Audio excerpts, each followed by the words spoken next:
Somebody asked, what's the best line to use for catfish? Well, that's going to depend on a whole lot of factors. Really, the number one thing with handline fishing is to protect your hands. You have to do that above all else. I mean, 20-pound line can cut through your hand like a butter knife through bologna. It doesn't take much.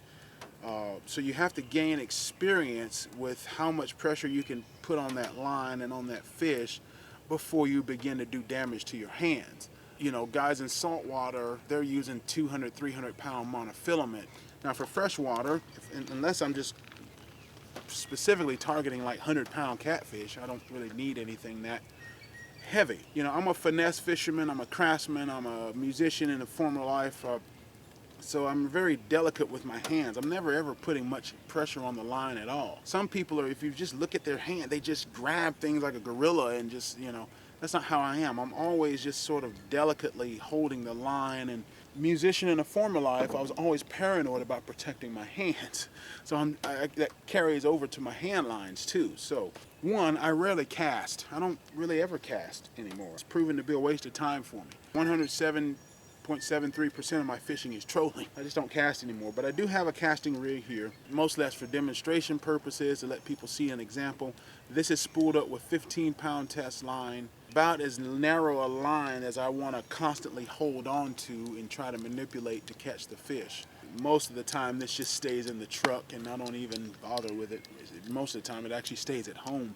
I may even sell it out, sell this when this is the, you know, one of the prototypes, what I call the caster. May even sell it off. If anybody's interested, let me know and we can work out something. All right, this is my trolling rig. This right here, I went out yesterday before the rainstorms. I didn't take my camera because it was so wet out and raining. But here I have one of my tip rigs that I put a hook of bluegill here. You have a completely exposed hook here, and that's going to 20-pound test monofilament. It's only about 10 feet long, and that's going down to my shock leader there. You can catch a very big catfish with that. And then that's going to 27-pound lead core line. And then the backing, now you may see some high yellow, that's 30-pound test monofilament. That goes to one of my triple threat snap swivels. Okay, and then I can just change out the leader for whatever I want. If I want to catch bluegill, I just put an 8-pound test leader on it. If I want to catch catfish or spotted bass or striped bass, I'm just going to put a 20-pound test leader on it. But the leader is not going to be any stronger than the lead core.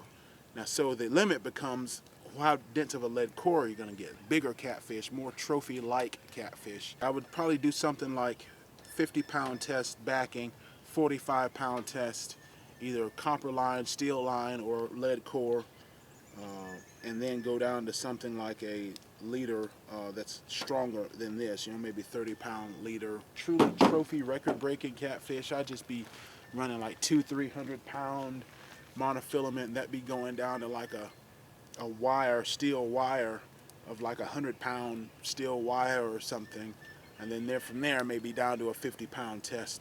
You have to fight the fish sensitively with care and let him run whenever he runs. You're not holding it on. No, you let him run, right? Right? All right. It's better to lose the fish than to lose your hands, right? So disclaimer is always protect your hands. Put some sort of protection on your hands, gloves. You see me go barehanded all the time, but because I have the experience and the knowledge to do it. If you're looking for one all-out line that you can use for all situations, I mean, one, are you fishing from the bank or are you fishing from a boat? If you're fishing from a boat, just start trolling. You're going to cover way more water. You're going to present way more bait in front of way more fish by trolling and drifting than you ever will casting. If you're from the bank and you just don't have access to all that, then that's when casting becomes the primary method. And for that, my personal preference is about 20-pound test line, and then we go down to a small leader like I have here, which is 8-pound test leader. And I've caught fish, I've caught bluegill on a leader that short with that big old snap swivel, and got 15-pound line on this one because that's just what I had. If you're looking for an all-around fish where you're going to be catching general purpose stuff, I'm always going to use the lightest line that I can get away with. And when I mean get away with not hurting myself and without losing the fish. When you're handline fishing, the line has to do all the work. Straight monofilament goes to a shock leader that's been twisted up. If you haven't seen my shock leader video, I'll try to remember to put it up here so you can watch that. So you can put a little bit more pressure on the fish without maxing out the stretch of the basic mono. But it does stretch quite a bit. It really is not raining. There's just that much water in the oak trees here. Whoa, we got to get out of here. You're going to have to decide what you're going to use based on the fish you want to target and how much you want to protect your hands and how desperate you are to capture the fish. Make up all your leaders and keep them on a, here. When I'm talking about the line strength I'm using, I'm talking about the leader strength usually. So that's just a point of clarity. Anyway, guys, it's getting bad out here, so see ya.